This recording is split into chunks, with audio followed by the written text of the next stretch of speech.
forget to do that. Okay, perfect. Yeah, I think it's okay though. Like Linda, you sound good now. Okay. Sounds good. Okay. Well, we'll give it a shot. And I'm so excited, Dana. I'm trying to get the author of Rocket Fuel. He's in a mastermind group I'm in, and he may do a podcast with us. So I'm super excited. Oh, I love that book. I mean, I'm super excited more for Jeff, but he's my second choice. Nice catch, Linda. Awesome. All right. So we ready to go? I have a hard out in probably about 30 minutes if we can. Okay. Got it. Yep.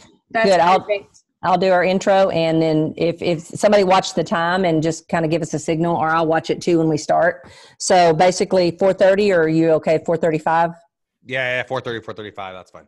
Okay, got it. Sounds good. All right. Well, let's get going. I think we got everything. My questions pulled up. Okay, got it. Ready? Ready? Yep, I'm ready. Okay. Are you ready? Is that on? Okay. Okay. Hi, everyone. Welcome to Everything Life in Real Estate. I'm Linda Mckissack. And I'm Dana Gentry. Hey, Dana. How are you today? I'm great. How are you today? I'm doing great. I am in Dayton, Ohio, meeting with lots of great big top producers and having a great time doing it. And I'm super excited because today we have an amazing guest that I know our people are going to love. So, Dana, you want to kind of introduce who we have, and let's get going. Yeah. So actually, it was funny because we had heard that there was going to be a big shakeup in Keller Williams, and we had heard that there was a whale, which sometimes I don't know if I like that terminology, but that's what it is these days.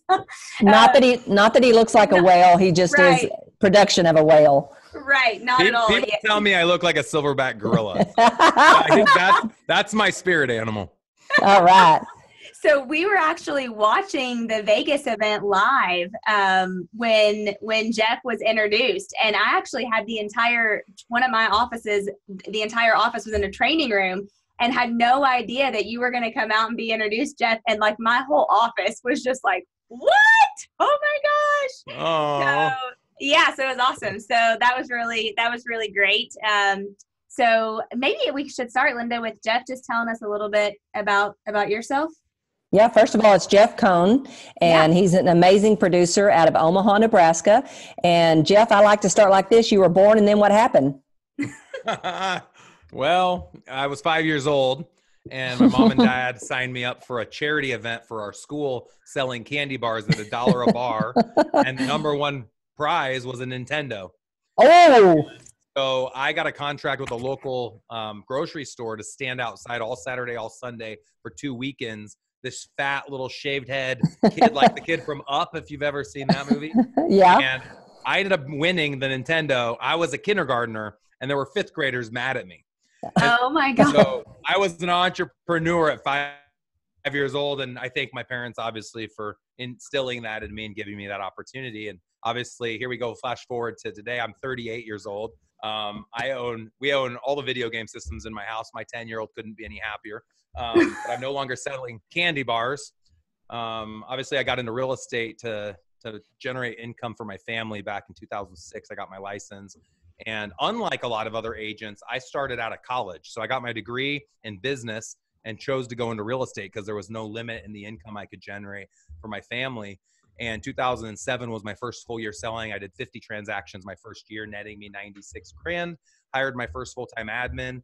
Went 5 more years in the trenches. I've ran signs to houses. I've tried to pull signs out of frozen ground where you had to pour hot water in them. I've had to drill holes in the ground with my giant drill to get the sign in. I've put lock boxes on. I've printed flyers. I've door knocked. I've done opens. I've done every role, which put me in a position in 2011 to actually truly build a real business. And I teach audiences across the country, agents need to stop selling real estate and focus on building a business, which is what Keller Williams is all about. So in 2011, we launched our team, Omaha's Elite Real Estate Group, which happened to be my tagline at the time. We were the Cohn team, and our tagline was Omaha's Elite Real Estate Group. We killed the Cohn. We became the tagline, and we grew from 70 to 700 sides in 6 years. And we did most of that under the Berkshire Hathaway flag, making us the #1 team in the world at Berkshire. We totaled in 13 years, 5,000 transactions for $1 billion in real estate sales. And then back in 2014, I fired myself, went 7th level in the Keller Williams language, which just meant I was netting $1 million a year, working less than 5 hours a week on my residential sales business. And I started focusing on creating ancillary businesses that best served the consumer, like title, insurance, mortgage, investing. I own a call center in the Philippines. I own a coaching company, Elite Real Estate Systems. And so that's what I've been running behind. So in 2019, Gary Keller had heard about some of the traction that we had created. I get 10,000 downloads a month on my podcast. And he said, hey, Jeff, you want to come out to Austin? I'll fly you out there. Unfortunately, he didn't fly me out on his jet. That is a rumor here locally that he flew me out on his jet, which is but he cool. doesn't have a jet. Not yet. He doesn't. So I flew out there though several times, had some great meetings with him and Josh Team, Jason Abrams, and all the other amazing people in leadership. And I noticed, obviously noted that we were aligned. A lot of people that saw me speak at FutureCon were like, this guy's been inside of Keller Williams for 20 years. And it's because all of the books I read are written by Gary Keller and Jay Papasan and all the other co-authors. So I had already read MREA the year it came out. I've read all the other books, Shift, Flip, Hold, The One Thing. The list goes on and on. The challenge was just the opportunity wasn't there that I wanted to expand nationally. And obviously expansion's a big deal now within Keller Williams. But my vision is to expand both in and outside of Keller Williams, not only by helping people build real estate teams, but build true wealth through launching these ancillary businesses like mortgage and insurance. So we started a mortgage and insurance company this year that incubates and services the deals out of Nebraska, but it expands into any market in the country. So Awesome. That's me in a nutshell. Got it. Love it. Hey, Jeff, I have a real quick question for you because when you get into the real estate business and you do 50 transactions your first year, number one, that's, for most people who in their first year, that's remarkable. Was there a shift? Because all the things you just said are amazingly big thinker stuff. But did you have that kind of thinking at 50 transactions, or did something shift somewhere along the way? Where did that happen? No, every year I changed. So I think this is an important point, is when you guys look at like what you're wanting to accomplish, you can't see where you're going to be 30 years from now, because the person you become tomorrow is going to have different goals than the person today. That's so true. You should set your goals based on what do you want to do this year, and then what would you need to do this year to accomplish your 5-year goal, kind of going back to the 411. And so people want to set, in 20 years, this is where I want to be. I would highly recommend decide where you want to be at the end of the year and figure out exactly what to do to get there, and then figure out where you want to be at the end of the next 5, because you should set your daily, weekly, monthly, yearly goal based on where you want to go in 5. So the difference, Linda, was when I first got into the business, my goal was to make $100,000 a year. To me, that was the number. If I could make that selling real estate, I had made it. And I did that my first year. And then I thought, well, geez, if I can do it my first year not knowing what I'm doing, I should be able to make 200. And then the goal was 300. Then it was 500. Then it was, could I ever make 500 never selling a house? And so I kept taking risks. I kept, finding better people and talent around me to leverage everything I was doing. But it was risky on my end, right? Having to hire someone.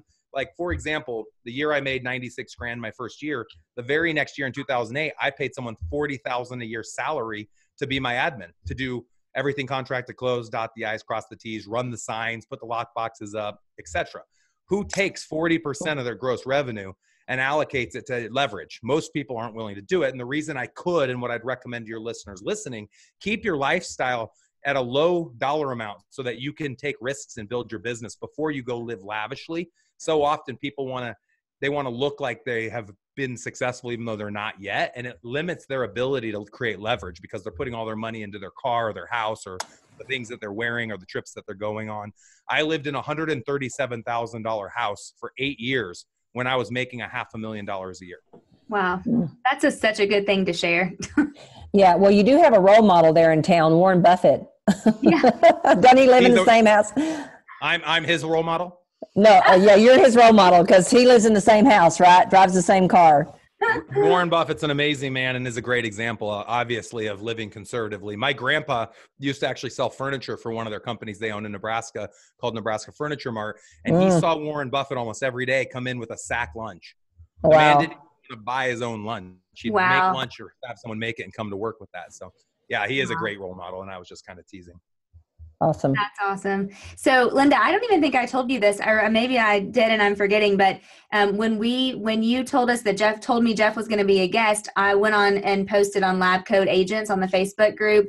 If you could ask a multi-million dollar producing real estate agent a question, what would it be? And I got 433 comments. Oh, wow. Yeah. Well, we don't have, All we right, don't let's have, go through the list. yeah, we don't have time for 400 and something, but give us your best, Dana, that we got. Well, so that's what I was gonna say. So I picked like 3 that I thought, man, actually I picked way more than 3, but there were a bunch that were really good. But this one I loved, and a lot of people had kind of repeated this one in the process. But they said, to get to your level in business, Jeff, you surely bumped up against some ceilings. So when you encountered them, what did you do to break through? And looking back, what advice would you give, like your prior to breakthrough self, if you will? Yeah, That's a great one. Love it. Yeah. Lots of answers to the question. I like the quote that the difference between you and me are the books that you read, the people you meet, and the podcasts that you listen to. And so often people want to just reach out to one person and have an answer, have a question and get it answered. In my experience, the best way to learn is to just simply go and do. But I never went and did in a way where it created a ton of risk. It was always a calculated risk because I went and did the research first. And I think I heard Gary Keller say, I went to a class in Austin 5 years ago based on the one thing he offered to entrepreneurs in the Austin area. And he said something at the time in regards to making sure, like, when you have a question and you read a book, if the book answers the question, move on to the next book. He said, you don't have to read a book from cover to cover. Yeah. You can always go to a book or to a person that you're masterminding with or to a podcast to answer specific questions. And back to your comment earlier, as I grew and got to the point I am today, there are all these ceilings. The challenges I had in 2012 were totally different than the challenges I have today. And so I had to create a larger world to help me solve my challenges. And to do that, I had to mastermind and network with people, not even just in my own state, but across the country and in some cases across the world, to find people that could help me solve my problems. And the best person for you to help you solve your problem is the person that's already had that problem. So all you have to do is define the problem, have the ability to self-actualize and say, okay, my challenge is recruiting, and go find the best recruiter. Or my challenge is that I'm bad with holding someone accountable, and either go find the best accountability coach in the country or go hire the best accountability coach in the country. You know, talking about Rocket Fuel, which we talked off air a little bit about, the author of Rocket Fuel, which talks about implementers and visionaries. A lot of people listening to this is the visionary, and they want to do big things. You will never do big things without great people around you. And so spending your time and energy and focus and finding that what I call human capital so that you can create leverage, changing their life, but also changing the lives of all the other people that they help you impact. That's awesome. Well, I know people leverage is to me, the greatest leverage that's out there. It's the hardest. And to be honest, for me anyway, it was always the hardest, but it's been the most rewarding and the ability to make our lives much bigger. How did you find leverage through people? Was that something that was naturally easy for you? Was it hard? You know, what was your struggle through that? I kind of shared my first example when I hired that admin person my first year, but that wasn't actually my first experience.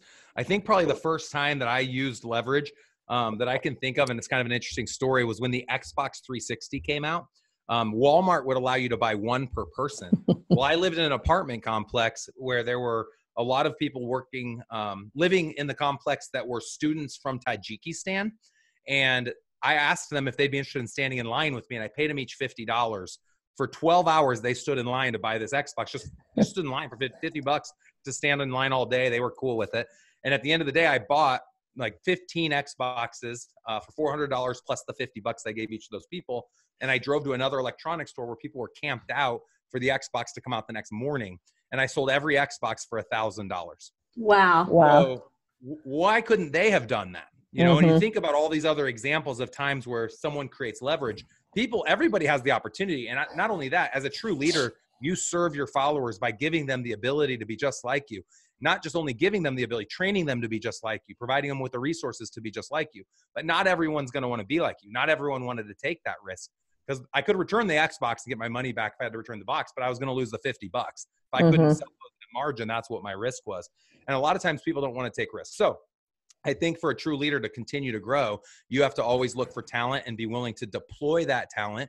You have to take the risk, not the people necessarily that you partner with, to help you do more than what you would be able to otherwise do by yourself. And then as a leader, if you want to be able to continue to grow and inspire those around you, you yourself have to continue to grow, because you don't want those that you're leading to essentially grow past. you should always be growing yourself. And so you always should reinvest 10%, I believe, of your time and your revenue into helping yourself grow. And the best way I grew, after reading as many books as I could get my hands on, and I continue to do that, and after listening to literally thousands of podcasts, and then having my own podcast and interviewing thousands of guests, I found the next best way to grow was to go meet people like yourselves. Fly out to your brick and mortar location. I've done this across 8 different businesses, not just real estate. This pattern has stood true for my investment company, mortgage company, insurance company, title company, where instead of reinventing the wheel, I said, let me go find out from the best. And I'd call people up, Linda, and just say, hey, it's Jeff Cohn. I'm a nobody in Omaha, Nebraska, but I want to learn more. I'm going to pay to come out and visit you if you would allow me to.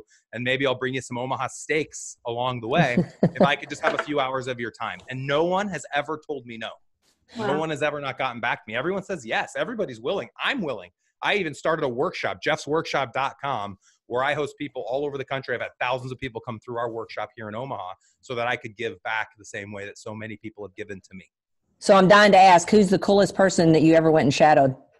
Ooh, putting me on the spot. Coolest person. Yeah, I mean, I've never had that one. Ugh, I hate doing those types of questions. Well, okay, give me your top 3. All right. I'll tell you the first round that I remember, the very first trip, which the first few are always the most memorable. Chip Collins in Hilton Head, oh, I know Chip. Carolina. Yep. Chip's a great guy. Bob Sokoler in Louisville. Yes, I know Bob. Had dinner with Bob. What was funny about Bob, when we drove into Louisville, I asked someone, hey, are we in Louisville? And I was not joking, because in Omaha, there's a city that's outside of Omaha about a half hour called Louisville. Yeah, we have one. We have one too in Texas. Louisville. Yes, I live in it. Seen If Looks Could Kill. This person was like, "Did you just say Louisville?" Honestly, I'm surprised you survived that. Now, being a Kentucky girl, Dana, what do you got to say about that? I was just getting ready to say, I actually love that because I live in Lexington, so we're like Booable. Booable. Oh, it's great. Another great one was Amanda Howard. You guys are probably familiar with the Howards, Travis and Amanda. But there have been so many. I feel bad because I've left out 100 people. I've been to so many places. The thing I learned, every trip I went on, I had new problems. So the answers I was getting today weren't necessarily the answers I needed tomorrow. I kept having, every time we solved one problem, we had 10 new problems. Not like an Albert Einstein quote. That essentially happened every time you solve one thing, and that never changes. And so success ultimately becomes your ability to learn from the challenges that you have and understand that when you have challenges that come to you, that's part of the equation. It's your ability to overcome all of those challenges and find ways through them that are actually is what puts you where you're at. And most people simply don't want to have to go through the effort and the brain energy of always having to go through new problems as you grow. If you're wanting to grow, you're going to have to tackle new challenges. Yeah. And that sentiment, Linda, of like arriving. I hear that all the time. You have arrived. You've never arrived. If you think you have, you haven't. Right? So, absolutely. Well, I love that. And you, like you said, you're not the person when you solve that one problem, you become a new person. And what I love about what you've done that I think people miss, because I'm all about leverage and any kind of leverage, whether it's money or time or relationships or whatever, is you got a momentum somewhere along the way. And each time you became a new person, there was a new momentum that went along with you that now has catapulted you into someone that most listeners won't even be able to imagine, because they're going to go, oh my gosh, I could never do that. But you didn't go from the 50 deals to now. You went to each incremental step. I agree. I honestly will be speaking to someone thinking everything I'm saying is a lie. Like, it's just unreal. Linda, I know you're super successful too. And we had some time at FutureCon to connect on some of your guys' successes. And you look back and I just think, what got me to this point? And I would say it was an incessant, if not obsessive drive to always be the best version of myself in every area of my life each and every day. And I didn't compare myself to everyone around me. And I didn't look at what my mom and dad wanted me to become or what my best friend expected me to become. I became what I wanted to become. Don't live your life for somebody else. Live your own life. Be what you want to be and do what's important to you. Everyone in real estate wants to be number one in their office. I think your goal should be number one at the person that spends the most time at the beach. Number one at the person that spends the most time with their family. Like, why are we giving so much credit to the person that sells? Typically, the person that sells a lot isn't living the lifestyle that you probably want to live. So be sure that your goal is the way you live your life. Don't let your work live your life for you. And I think too many people do that. And I fell victim of that. Spending 80 hours a week selling when I was in the trenches And that's why we launched our team. I literally one day said, I can't sell another house. I'm done selling. I want to teach other people to sell. And now I teach other people to not sell, which is kind of a provocative comment to go in front of a group of 1,000 agents. Their broker just paid me 10 grand to speak and say, today my goal is to teach you to all stop selling real estate. The audience is like, is this happening right now? What's going on? Well, and the sentiment is sell, but sell for 5 years, get to a point where you can teach others to be just like you.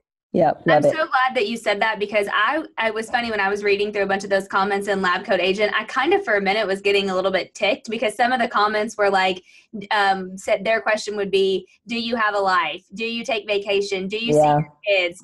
Do you spend time with your family? And it was like, can I brag a little bit? Yeah. Yeah. So I've traveled more in the last 2 years of my life than I have probably the rest of my life total. My family went to South Africa for a month this last summer. I was in Seattle last week and Ontario, Canada. We went on a 3-week East Coast road trip all the way up to Maine, all the way down to New York City, Washington, D.C., and then St. Louis, and came back to Omaha. I've been in Mexico this year 3 times. Sometimes with family, sometimes with just my spouse, and sometimes without. I'm taking my wife to Singapore next month for 2 weeks. I'm going to Tulum, Mexico in February for a mastermind on investing. That's my bucket list this year. One of the places I want to go is Tulum. Yeah. Next week, I'm going to Cancun and taking 30 people within my team. I'm going to family reunion in Dallas in mid-February. So the list goes on and on. So to the person that says that, people assume, and this is how we're socialized, that to be successful means to be busy. And to be important, this is an important one. To be important, you should be busy. So what I've started doing, I literally sit in my hot tub for 30 minutes every morning and meditate after my workout. And people will always call me like, hey, Jeff, like they're speaking 1,000,000 miles a minute. They're like, hey, Jeff, I know you're super busy, blah, blah, blah. I love saying I'm laying out at my pool, or I'm sitting in my hot tub, or no, I'm not busy. I'm with my kid. We're shooting hoops. Like that should be the goal. The goal isn't to be busy. I don't want to be busy at all. Yeah, absolutely. I love that. You said that. Yeah. Because everybody thinks that the effort that got them to where they are is going to be equally hard or more hard to get them to where you're talking about. Yeah. Here, let me throw this in there. I just had kind of a little mini breakthrough too. People want to tell themselves a story that the reason I'm successful is because I've sacrificed everything else and I'm super busy. And so for them to be as successful, they too would have to make these sacrifices. So they create this idea. The truth is the very opposite. The reason that I'm as successful as I am, if you believe what I've accomplished is successful to you, because success is just a frame of mind. If someone believes that I'm successful and wants to be like this, take the time and energy to invest in yourself and to learn from others and create leverage. You can do all of this without sacrificing. Absolutely. Well, I know we're kind of short on time, so I want to make sure I get this question in. What do you think is going to stay the same in the real estate business moving forward? And what do you see that you think is going to be changing? So I think I'll answer first to the change. I think that the consumer is going to demand a virtual option to do everything. They'll still want to physically tour a property, but I think if they could look at more homes virtually, so for example, like a 3D Matterport spin or whatever other technologies that's out there similar to 3D Matterport, where you can go into each room and just kind of spin around and look around. I think more consumers are going to demand that. I think if more agents were using that software, more people would take advantage of it. But I think the average MLS, only 2 to 3% of the homes have an actual 3D virtual walkthrough. I'd like to see the MLS create that as a requirement to even put a house on the MLS.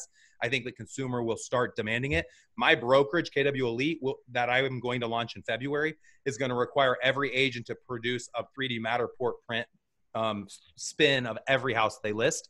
And I've been doing that for the last 2 years. So if you went to my site now, omazelite.com, click on our listings, every house, if you click virtual tour, gives you a drone flyover, video tour, HD pictures, 3D Matterport, the dollhouse, a unique landing page, and it gets uploaded to Facebook and gets shared all over the place. So I think the big change will be a lot of the consumer, I think, is going to demand that virtual option. Also for like meeting with the agent on a listing pres or buyer pres, or to sign contracts. Just a simple meeting to ask questions. I think they want a virtual option. You shouldn't have to physically meet with them, but you should have a place you could physically meet. So that's a big change. Things that I think will stay the same, it's always going to be a relationship business. So it doesn't matter if it's Zillow assigning the lead to an agent and that agent then connects with the lead. They have to build a relationship and rapport to earn that business. I don't see technology completely winning, because there needs to be a human element of the person that's going to actually walk them through the transaction. People aren't going to want to legal Zoom their real estate transaction, in my opinion. People are still using car salespeople. People are still using, there's a lot of people in the customer service business that are still being utilized. but I do believe there will be two camps. So I would say take the total agent count today and chop off 90% of those people. They're going to be out of the business, I think, in the next 10 years.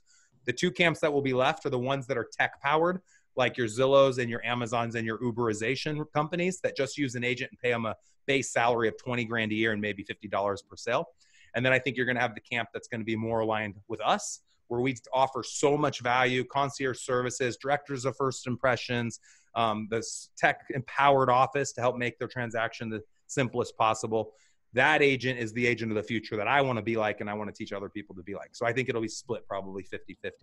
Awesome. Great answer. Yeah. Well, I didn't ask you a lot about your business because there's a lot of places you can go on YouTube and Google Jeff, and you'll find out, you know, that he works his database well and does all those things. So I really wanted to get to a higher level of thinking and how you get to where you are by thinking the way you think. And Dana, I'm going to give it to you. Is there any last final question you want to ask Jeff before we let him go? And oh my gosh, Jeff, I want you to be sure and talk about your podcast because let me jump in while Dana wants to decide on her question. One of the things that'd be interesting with that many answers would have been if there had been some way where it could have like sorted, like you put up 10 of the best questions and then people vote on them, narrow it down to 3 or something like that. I thought that would be interesting for a great podcast. We should do that too on ours. So our podcast is the Team Building Podcast with Jeff Cohn. It's on iTunes, Stitcher, YouTube. If you want to watch the interview, you can go to YouTube for that.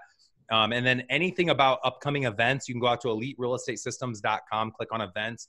We have a big event every summer called the Team Building Summit, which is just for team leaders. It's an entrepreneurial summit. It's not about selling real estate. It's about stopping to sell real estate and how to invest in real estate and how to create ancillary businesses. We're going to have a top RESPA attorney in the country come and talk about how to set up your own mortgage company, insurance company, title company, how to stay out of real estate jail doing that.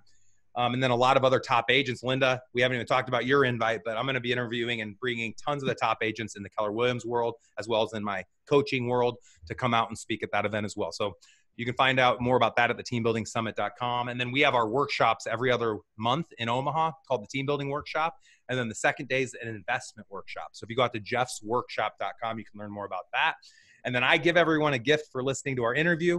If you go out to jeffsbusinessplan.com, we'll give you a PDF download of exactly the steps we took that took us from 70 to over 700 sales in the last 6 years. So awesome. jeffsbusinessplan.com. Yeah. And we'll put a link to that at the bottom of our show notes for everybody to get also. That's Dana? A great idea to share that. Okay. Since we only have 1 minute left, I'll do a quick, easy one. What book has made a big impact on your life, or what's a good book that you've read lately? 1 or 2? Yeah. You know, everyone likes to ask this question. I always look over my shoulder. It's so hard to narrow it down to one thing because it really comes down to like, what's the problem that you have right now? And I would have a book recommendation to anyone to help solve their problems.